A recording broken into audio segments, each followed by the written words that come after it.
I saw her do it. She didn't know I was watching her from the side. Past the tiered cake, the folding chairs, the flutter of satin ribbons that someone had tied onto the curtain rod. Everyone was clapping, not loudly, just the kind of applause you give when a family milestone is finally happening after too much fuss. I had stood up to offer my quiet blessing. It's just a few words, really. Just to say I was proud. That I hoped they'd be good to one another. That love only grows where there's respect. And that's when she did it. A slow, annoyed roll of her eyes.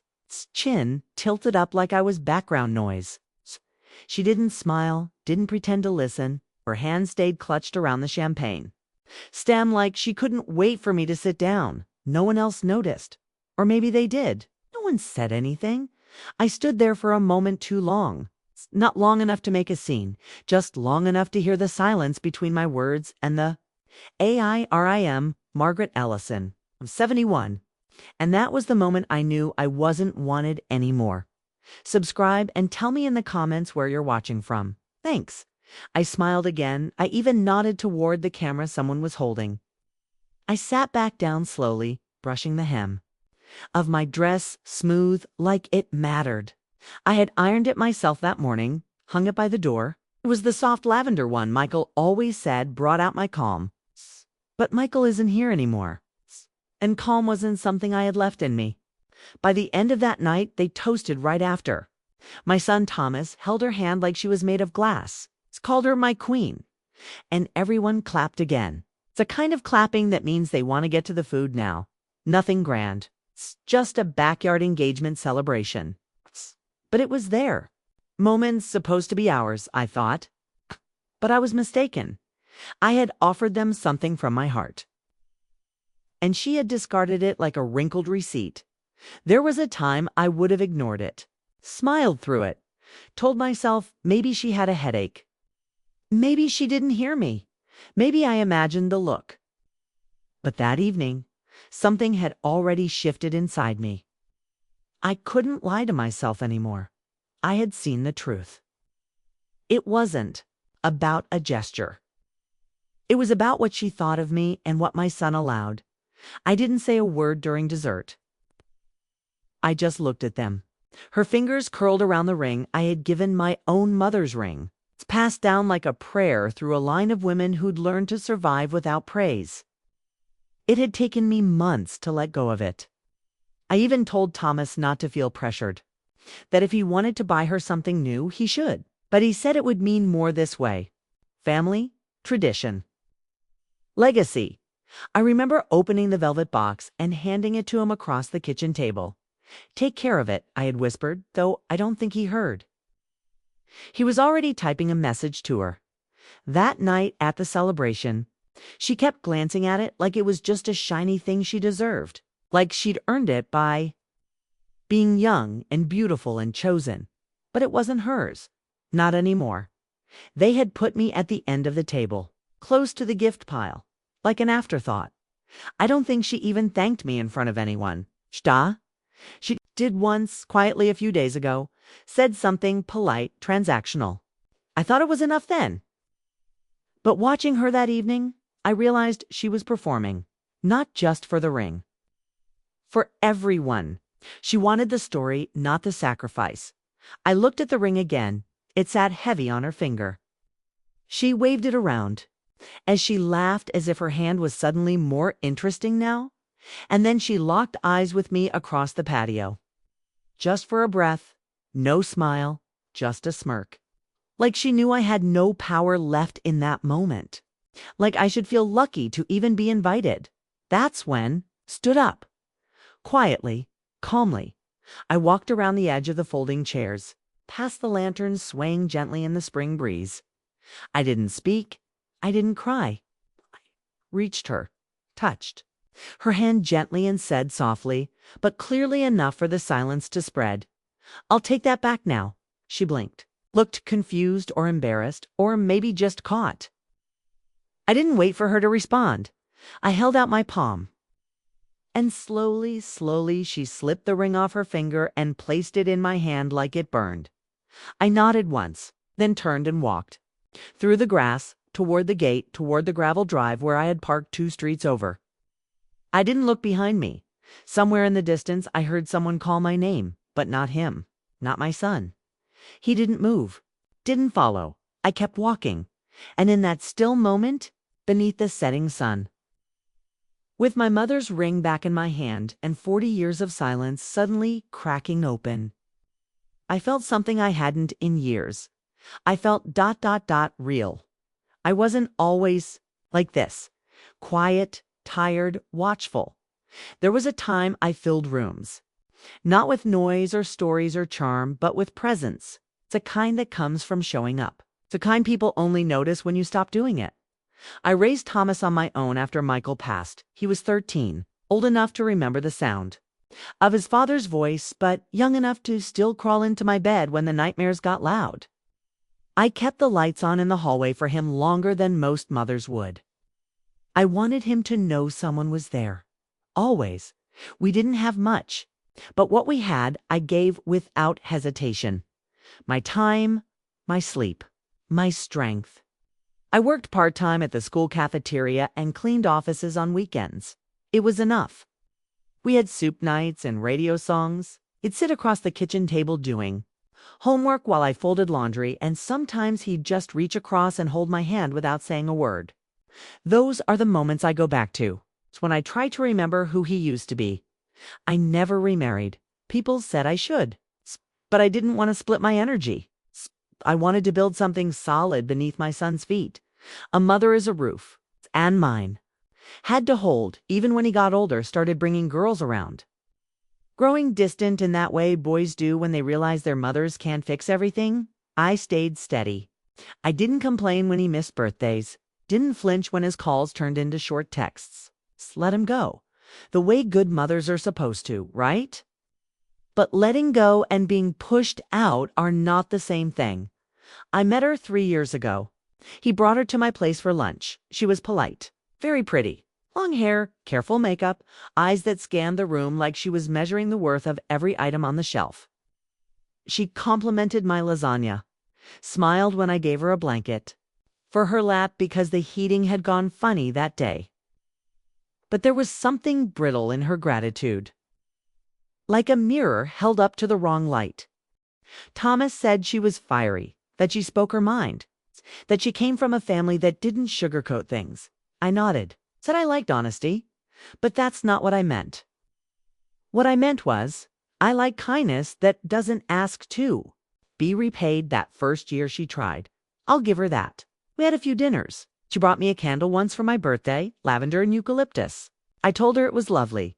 She nodded and said it was on sale. I laughed, thinking it was a joke. She didn't. There were little signs. She'd correct me at the table when I talked about how I used to raise Thomas. She'd interrupt and say things like, actually, Tom told me that never happened. Or, well, maybe it was different from how you remember. She called me Margaret instead of Mom. Always Margaret. Never said it with warmth. I told myself it was generational. That maybe she was just nervous around me. That she needed time, but time passed. And what came wasn't closeness. It was distance in the shape of politeness. Invitations that came last. Texts that stopped being returned. And Thomas, my boy, became quieter too. I'd ask about his work, his health, his heart. He'd say things like busy, good, fine, then change the subject. He stopped calling me after church, stopped dropping by on Sundays. The small rituals that once anchored us began to fray. I held on too long. I can see that now. I wanted her to love me, or at least like me. I thought if I stayed generous, stayed respectful, stayed invisible where needed, she'd see I wasn't a threat. But women like her don't see kindness as a gift. They see it as a gap, something to fill with their own rules. Last Christmas, she asked if they could host instead of coming to mine. I said, of course. I showed up with 2 pies, a hand-knit scarf for her, and a small envelope for Thomas. Inside was a folded photo, one of him as a boy holding a paper crown he'd made me. On the back I'd written, always your home, wherever. You are. She didn't let him open it. Said they were too busy, too many gifts already. He set it aside. I watched it get buried beneath boxes of tech and brand names. That night, I cried in the car before driving home. Not because I was sad, but because I realized I was the only one holding on to the version of him that remembered me fully. That version was slipping away. I still made excuses, told myself it's just a phase. That marriage changes people. That he'd come around. I said it out loud once while washing dishes, like I was convincing the plates. But something inside me had already started to go quiet. I stopped sending long texts. Stopped checking if he'd read them. Stopped asking if I could stop by. I let the stillness come. It wasn't anger. It's grief in a cooler coat. The kind that doesn't yell. The kind that waits and waits until the day I handed her the ring. And she rolled her eyes like I was offering her a crumb instead of a crown. I didn't look for it. That's the thing. I wasn't snooping or hunting or trying to catch anyone in a lie. I wasn't even thinking about them when I opened the drawer.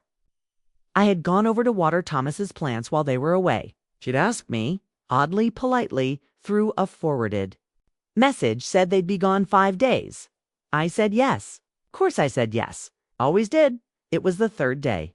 I had brought over a few pantry items they'd left at my house after the last barbecue. Mostly spices. A little jar of honey. Things I thought might expire. Thought I was being helpful. I was always being helpful. The drawer stuck. One of those slim side drawers near the kitchen, the kind people use for menus, tape, bills. I gave it a little tug. That's when the folder slipped out. I could have ignored it, just closed the drawer and walked away. But I didn't. I picked it up, thinking maybe it was a tax folder, something Thomas forgot to file. He was always misplacing papers. But when I opened it, the first thing I saw was my own name, Margaret Ellison, ... and beneath it, in small print, the title of my house. Copy. Scanned, dated 2 months ago. That alone wouldn't have meant much if not for the yellow sticky note on top, written in her handwriting. I knew it instantly. Sharp, upright letters. Neat, as a school teacher. Let's get this transferred by fall. Below that, another document, something from a lawyer. Not mine. A draft of a revised will. Not mine either. I kept turning pages. Own information laid out like a transaction. Plans for the ring. The house. The car. Mentions of inheritance. It read like a checklist. I stood there holding it, my fingers trembling slightly, but my face still. I didn't say anything out loud, just stared. Like maybe the meaning would shift if I kept staring hard enough. But it didn't. There it was, cold, practical, efficient. They were preparing for my absence, and not because I was dying, but because they assumed I wouldn't know, wouldn't fight, wouldn't matter. I placed the folder back exactly where it stays, where it had fallen, closed the drawer with slow hands. I didn't cry, not even on the way home. It was a strange calm, the kind that feels like snow before it settles, quiet. White, blank. Later that night, I sat on my porch with a cup of tea and replayed their last few visits in my mind. The way she kept asking about my will, it's the way Thomas once brought up.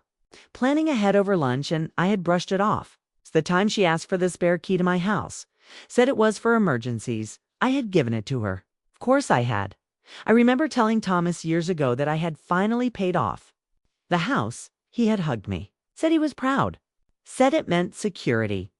Now, I saw what it really meant. They weren't waiting for me to go. They were making sure I'd have nothing left to take with me when I did. It wasn't just about the ring anymore. It was the slow, deliberate erasure of me, the quiet filing away of my life in folders and future tense. They were building their future from the soft, tired bones of my past. I went inside, took out my notebook, the old one I kept in the kitchen drawer where I stored bills and letters. From the electric company. I opened it to the last blank page and wrote, "Just 2 lines. You've taken enough. Not this." Then I underlined it. Once, firm. I didn't know what I'd do yet. Not exactly. But I knew one thing. I wouldn't be the last to know again. A few days. Later, Thomas texted, said thanks for taking care of the plants. No apology, no mention of the documents. Of course he didn't know I had seen them. I kept it that way. I replied with a smiley face. My old habit, she texted too, said the Rosemary. Looked better than before. Then added a line that stayed with me longer than it should have. We'll make sure everything stays in good hands. That's what she wrote, good hands. I almost laughed. Almost I stared at my phone and felt something ancient rise up in my chest. Not anger, not bitterness. Something older than that. The feeling of being used without being seen. They were preparing. A world where I had no place except in memory. I wouldn't argue, I wouldn't yell, but I would not stay quiet. The next morning, I walked into the bank. I asked to speak to someone about changing beneficiaries. The woman at the desk looked surprised, but nodded. She didn't ask why, she just brought out the forms. Later, I called my lawyer, an old friend of Michael's. I told him I wanted to make some updates. He said, of course, said it was good to stay current. I didn't tell him about the drawer. I didn't need to. My voice carried what it needed to. That week, I ordered a new safe, changed the locks, collected the spare keys, took down the family photo by the door, replaced it with a painting of a tree I had once bought at a local market, roots deep. Branches reaching, it reminded me of something I had forgotten. I still belonged to myself. I didn't leave right away. That's not how it works when you've spent your whole life anchoring a home. You don't just get up and go. You sit with it. You breathe it in, like smoke you didn't notice until your lungs start to hurt. You start folding towels slower. You start locking the door twice instead of once. You begin preparing without calling it that dot. I spent the next 2 weeks in stillness. Not frozen, not panicked, just still. I woke up every morning and made my tea like I always did. Sat by the window, watched the same dog walker pass by at 7:14. I trimmed the hedges. I cleaned the baseboards. Wrote grocery lists. I didn't need dot, but inside something was moving. Quietly. A tide turning. I started gathering documents. Bank statements, property titles, old letters with my name on them. Proof that I had existed fully, that I had built something, that I had not been temporary. I didn't tell anyone, not the neighbors, not my sister in Tallahassee, not the women at the library who always asked how Thomas was doing. I just withdrew, not in bitterness, in clarity. One evening, I stood in front of the mirror and looked at myself properly. Not to check my hair or pinch my cheeks for color, but to see myself. The real one. The one who had buried her husband at 42 and kept a household running on tips and coupons. The one who remembered birthdays and paid bills on time and never once let her child feel the depth of her exhaustion. She was still there, wrinkled, yes, softer around the eyes, but not gone. I made a quiet decision. I wouldn't wait for the next betrayal. I wouldn't stick around to hear how they planned to justify it. I wouldn't hand over my life, inch by inch, to people who believed I owed it to them. So I began my leaving. Not loud, not dramatic, just practical. I met with the lawyer again. I asked him to walk me through every line of my will. We sat in silence after. He looked at me and asked if everything was all right. I said yes. He nodded. He knew what that meant. He'd seen enough women like me to understand that silence, when it arrives late in life, is never empty. I visited the bank again, moved a portion of my savings into a new account. Different branch, different name on the contact list. I started packing not in boxes but in notebooks. I wrote down what mattered, account numbers, passwords, the name of the motel I'd be going to first. I didn't know where I'd end up, but I knew how I'd start. I opened the old suitcase. It's the one from our trip to Vermont. Still smelled faintly of pine and soap. I filled it with the quiet things. A cardigan from Michael, my good walking shoes, a folder of papers. A photo of Thomas when he still had a gap in his front teeth. I didn't cry. There was no sadness in this motion. Just movement. Just forward. The last thing I packed was the ring, not in a box, just in a small velvet pouch. I tied it shut with a simple knot and placed it at the bottom of the case. It wasn't going with me to wear. It's going with me, too. Witness, the night before I left, I walked through the house room by room. Not to say goodbye, but to take stock. The kitchen I had painted 3 times. The hallway with the dent from when Thomas had learned to rollerblade. It's a bedroom where I had once lain awake for hours, whispering prayers into the ceiling fan. It was all still mine. But I had let it hold me long enough. I left at dawn. No note, no forwarding address, just locked the door, placed the key in my coat pocket, and stepped into the quiet. There was a motel just outside town, a small one with blue shutters and a faded sign that read Elmwood Inn, the kind of place people stay when they're in between things. I paid for 3 nights. The woman at the desk didn't ask why. She just handed me a key. Room 7. The room smelled like lemon cleaner and old carpet. There was a humming sound from the fridge and a soft creak in the window frame, but it was mine. For now, it was mine. I made tea in the little machine by the sink, sat on the edge of the bed, and stared at the pale walls. No pictures, no calendars, just space. I exhaled a breath I hadn't realized. I was holding for years, and then I spoke. Not to anyone, just to the air. I said this is what they didn't expect, that I would walk away, that I would choose silence over begging, that I would choose peace over proximity, and then I sat there, hands still, ring pouch unopened, and felt something almost like reverence. I was no longer waiting to be respected. I had given it to myself. The first message came on the second morning. Just my name, nothing else, Margaret. I saw it pop up on the lock screen of my phone while I was stirring the motel coffee. Bitter stuff. It grounded me, reminded me I wasn't home, and I wasn't trying to be anymore. I didn't respond. An hour later, another one. Where are you? Still just Thomas. No punctuation, no warmth. It's a kind of message that carries more confusion than care. I let it sit. I had left the house exactly as it was. Nothing stolen, nothing broken. Just absence where there had once been effort.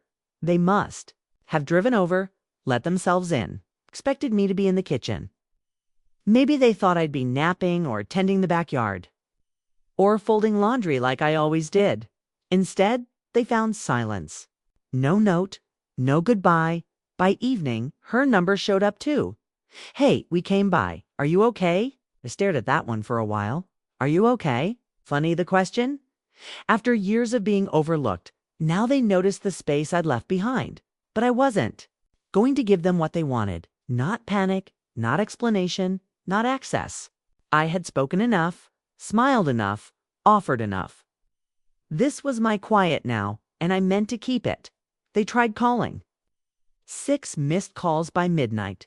1 voicemail. It was Thomas. He sounded tense, confused, a little angry around the edges. Mom, call me, please. We just want to make sure you're all right. Call me, not we miss you. Not we love you, just call me. Because when control slips, people mistake it for crisis. I listened to the message once, then deleted it. The next day, I turned off the notifications. I walked to the corner store, bought a small notebook and a plastic pen, wrote down everything I felt each morning. Nothing poetic, just truth. Woke up at 6:12, heard birds outside. No pain in my legs today. Thought of the soup I used to make for him when he was sick. He hasn't asked for my soup in years. Little things. Honest things. By the 3rd day, the messages changed tone. She messaged again. We're just trying to help. This doesn't make sense. Then another. You're scaring Thomas. He's worried sick. I read those words sitting on the edge of a twin bed, covered in a stiff floral blanket, and felt something strange rise in me. They were scared, not for me, but of what I might be doing, of what this silence might mean, of what they no longer controlled. Let them guess. Let them spin. I imagined her sitting at their dining table, holding her phone like a grenade.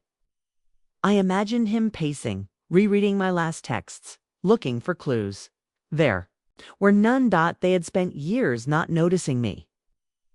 They could spend a few days noticing my absence. I didn't post anything. No vague quotes online. No updates. No cryptic status. Just stillness. And that stillness worked faster than any words could. On the 5th day, I got an email. Not from either of them. From a mutual friend, someone from the church. "Margaret, I hope you're okay. Thomas told me you've left the house. He's very upset. Said you might not be well. If you need help, please know we're here." There it was. The soft manipulation. Make her look unstable, fragile, lost that way. No one asks what might have driven her away. I stared at the message, blinking slowly. My hands didn't shake. My chest didn't burn. I felt calm. Completely calm. They could tell whatever story they wanted. Mine was no longer theirs to narrate. That afternoon, I walked a little further than usual. Found a park tucked behind the gas station. A crooked bench beneath a tree that had shed half its leaves early. Sat there for a long while, feeling the weight of everything I had not said. My phone stayed in my coat pocket. They sent more messages that night. "Thomas, we need to talk. Please don't do this. You're worrying everyone. Her. If this is about the ring, we can fix it." That one almost made me laugh. They thought it was about the ring, as if that single moment, that small eye roll, was the start of it all. They didn't see that it was only the surface of the rot. That beneath it was years of small dismissals, quiet exclusions, slowly rewritten stories where I became the inconvenience, the burden, the woman whose name didn't belong on anything anymore. I deleted the message later that night. I placed the velvet ring pouch on the motel table, untied the knot, let the ring rest in my palm. It was warm from the room's air. Or maybe from memory. I whispered, "They think this is what I came for." But I came for me. And I placed the ring back in the pouch. The motel wasn't meant to last. I knew that. The wallpaper curled near the ceiling. The heater clanked when it started. Every morning I had to jiggle the knob on the door just right or it would stick. But still, it gave me space. Not comfort, exactly, but clarity. And I needed that more than comfort by the end of the week. I had developed a rhythm. I'd wake early, stretch my legs at the window, drink motel coffee with too much powdered creamer, then walk. Just walk. The roads were wide and quiet. Kind that didn't mind if you slowed down to look at a tree or a fence or a cat sunbathing on the porch of a house that wasn't yours. I noticed things again. A woman sweeping her steps in slippers. A man fixing his mailbox with hands that looked like they remembered how to build. A child with a juice box, staring into the sky like it held answers. There was a slowness in their lives that mirrored what I wanted.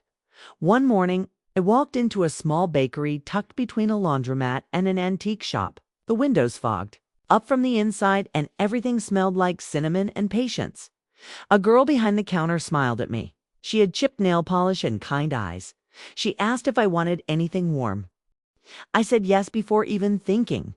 A cinnamon roll and black coffee. She didn't rush me. Let me sit at the little table by the window and stay longer than I should have. The radio played old love songs. I ate slowly. For once, I wasn't eating, because someone else needed to be fed. I was just being. The next day, I came back. And the next by the 4th morning, the girl, her name was Elise, said, "You from around here?" I didn't know what to say at first. Then I said, "I'm trying to be." She nodded. Said I looked like someone who'd seen a lot. I laughed, softly. Told her that was one way to put it. She offered me a part-time shift. Just like that, said they. Needed someone to help mornings. Just a few hours, cash, no paperwork yet. I hesitated, not because I didn't want to, but because it had been years since anyone had offered me something without strings. But I said yes, and just like that, I began again. The first day I folded boxes, wiped down counters, learned how to punch buttons on the ancient register. Elise showed me how to steam milk, though I never quite got the foam right. I didn't tell her anything about my past. She didn't ask. There was something healing about being known only in the now, not through the lens of what you were to someone else. After the shift, I'd walk to the bench under the half-bare tree and sit with my notebook. The pages were filling now, not just with grief, but with details. Names of streets, snippets of overheard conversations, thoughts that came like rain, slow at first, then all at once. At the motel, I began unpacking the suitcase fully. Not just rummaging for socks, but actually placing things into drawers.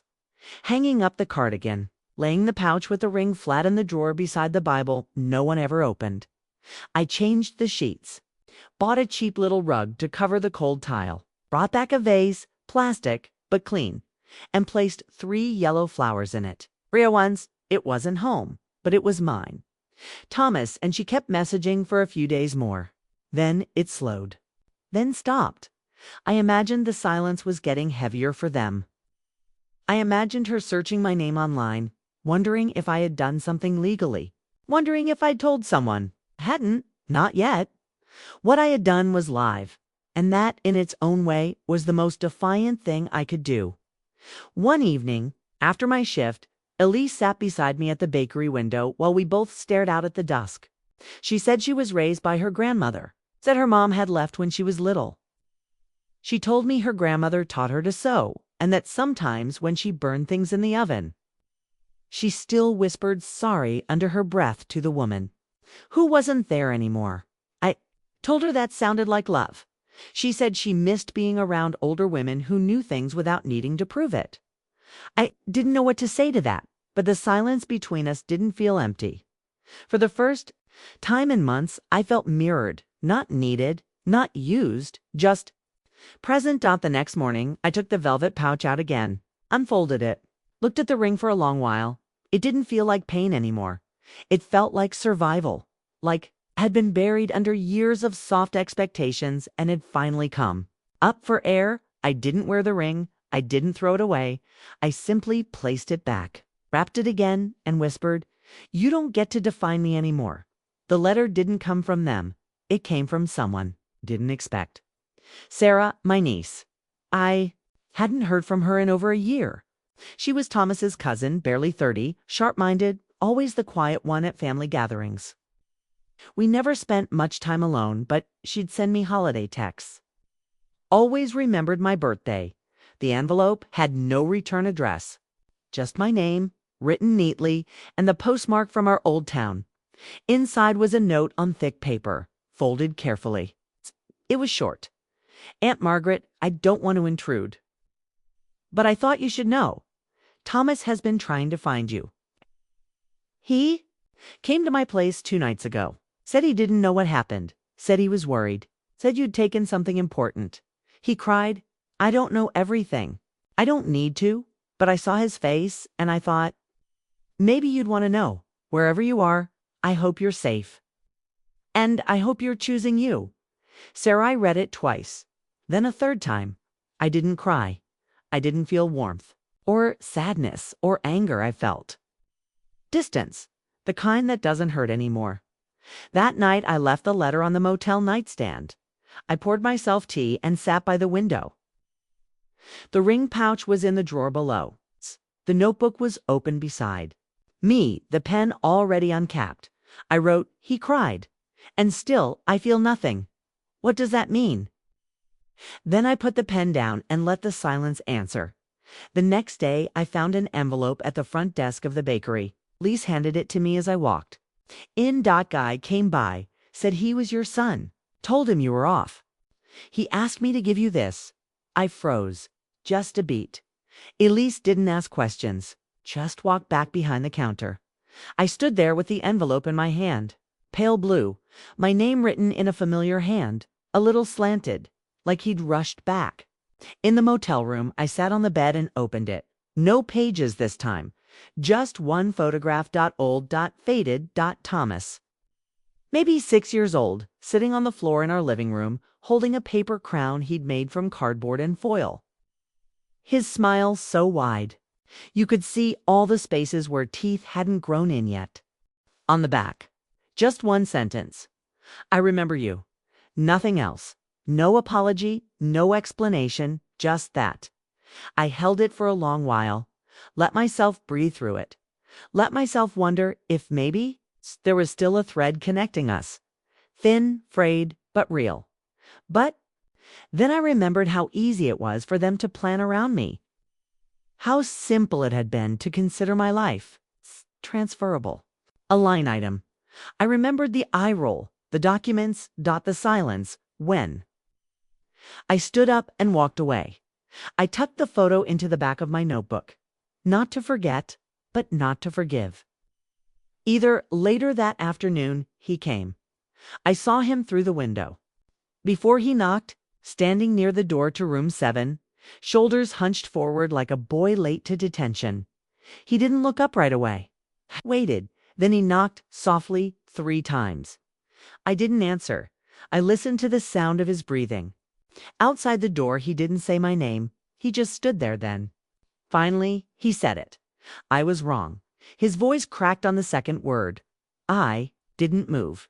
He went on. I should have stopped her. I should have seen it sooner. You were always right there, Mom. Always. And I let her. I let her make you feel like furniture. I'm sorry it was the only time he ever used that word in a way that sounded real. Sorry, I sat quietly. He waited then. After what felt like forever, I heard him take a deep breath. You don't have to come back. I just wanted you to know I know. I know now. Then silence. A few seconds later, his footsteps faded down the walkway. I didn't rush to the window. I didn't reach for the door. I just sat there still, breathing, letting those words settle in the room like dust. And for the first time, I didn't feel like I needed to respond. I didn't owe a reply, or an embrace, or even the sound of my voice.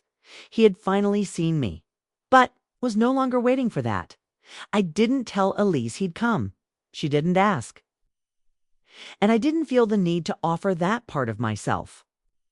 That was one of the quiet blessings of this new life. Nobody here needed my history to treat me with care. In the mornings, I'd still wake early before the sun tilted through the blinds.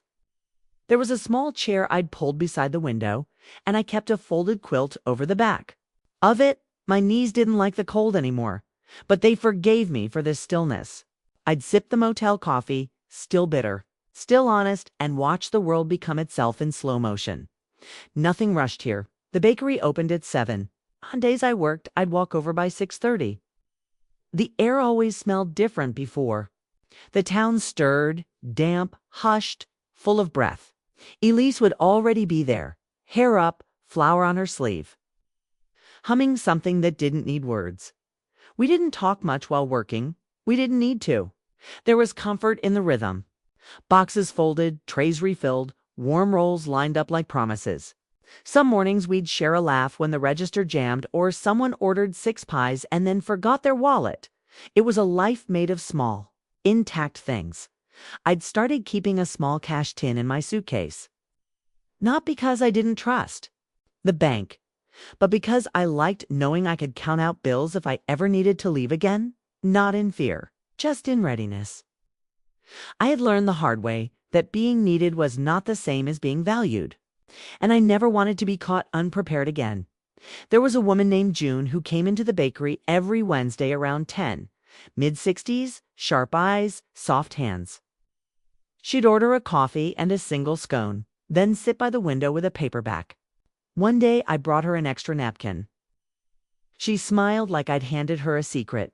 She started talking to me slowly, comment about the weather, a joke about how her husband used to think scones were just dry cake.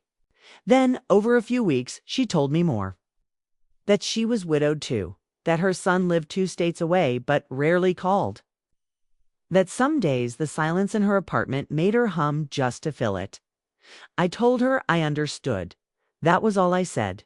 She didn't ask what I meant, just reached out once and touched my wrist lightly, like an acknowledgement. We weren't close, not in the way people usually mean it. But there was something binding in that quiet companionship. 2 women near the end of a long road, still choosing to keep walking. One Sunday she brought me a scarf she'd knitted, pale green, soft and thick. Said she made too many and it suited my eyes. I wore it the next morning.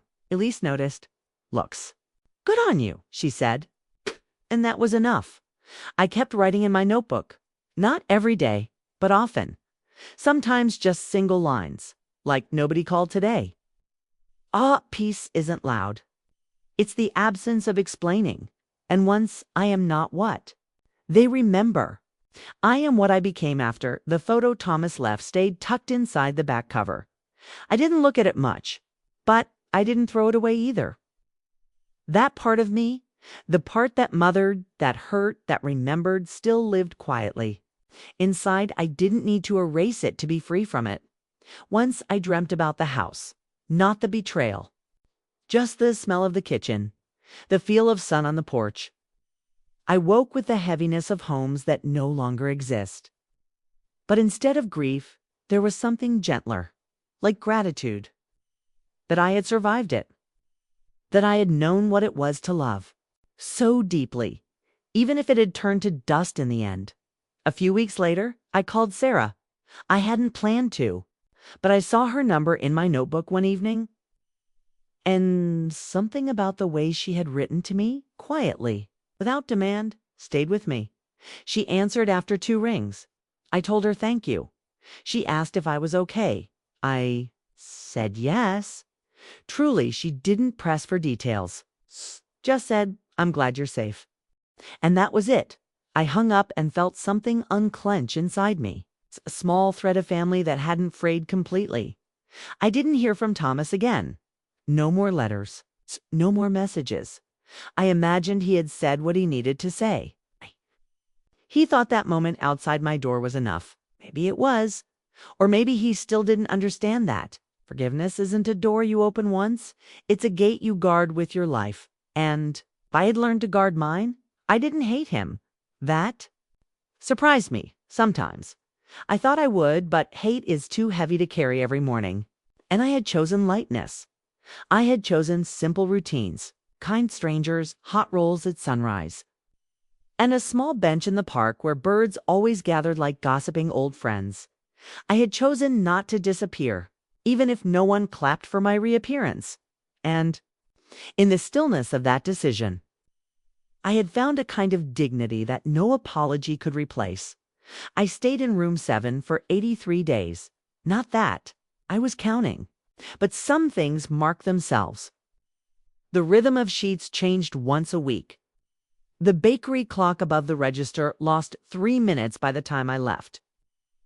The scar on my wrist from the oven rack faded a little more with each morning shift. And I changed. To don't not in ways anyone else would notice. But inside, the rusted parts that used to tighten whenever my name was called, those began to loosen. The motel manager, an older man named Ron, told me one day that someone had come by asking again. Didn't leave a name, he said. Just asked if I was still around. I told him I didn't know who they were. He looked at me for a second too long, then nodded and went back to his paperwork. He never asked again. Neither did. Some part of me knew it was Thomas, or maybe it wasn't. But by then, it didn't matter. When people ask about you after they've erased you, it's not always because they want you back. Sometimes it's because your absence threatens their story. Let them write their version. I had mine now. I found a small apartment above a florist's shop on the edge of town. Nothing fancy. It's just a clean 1-bedroom space with wide windows and an old radiator that rattled like a sleeping dog. The florist was a woman named Nadia. Middle-aged, sharp-eyed, warm. She offered me a discount if I helped close the shop twice a week. I said yes. Said I liked the smell of fresh stems and damp leaves. And so, I moved in, no forwarding address, no announcement, just a quiet step from survival into solitude. I placed the ring pouch in the drawer beside my bed. Not as a secret, but as a reminder. A reminder that I had once been dismissed. And I had chosen not to stay dismissed. On my first night in the new place, I lit a candle. Lavender and eucalyptus. Not the one she gave me. I had left that behind. This one I bought myself. I let it burn while I made tea and stood at the window. Watching the florist downstairs lock up her shop, I thought about all the names I'd carried in my life: daughter, wife, mother, widow, burden, and now Now, I was just Margaret. No one's title. No one's responsibility. Just a woman who had chosen silence over explanation, distance over damage, and peace over proximity. Somewhere, in a drawer, I still had the copy of the house title. The documents I had gathered before I left. I hadn't touched them in weeks. One night, I took them all out, laid them flat on the small kitchen table, stared at the line signatures, clauses, names that once defined how the world saw me. Then, one by one, I folded each document into a paper shape. Nothing dramatic. No burning. No tears, just hands turning old pages into something else. A boat, a bird, a star. When I was done, I placed them in a basket, took them to the river just outside town. It was dusk, quiet. I sat on a bench near the edge and watched the sun lean low over the water, and one by one I placed the folded shapes into the current. They floated softly. No resistance. Just release. I whispered, not a prayer, not a farewell, just a sentence I had never said out loud until then. You don't get to name me anymore. The current carried them out. Paper birds, paper boats. Fragments of a story, no longer. Mine to keep. I sat there long after the water had stilled. Again, let the cool air settle on my skin. Listen to the wind. Move through the grass. There was no applause, no witness, just the deep, slow breaths of a woman who had finally remembered her own worth. And that was enough. Back at the apartment, I opened my notebook, wrote one last line on the final page. This time, I decide who gets to call me anything else. Then I closed it and slept without looking at the door. The end.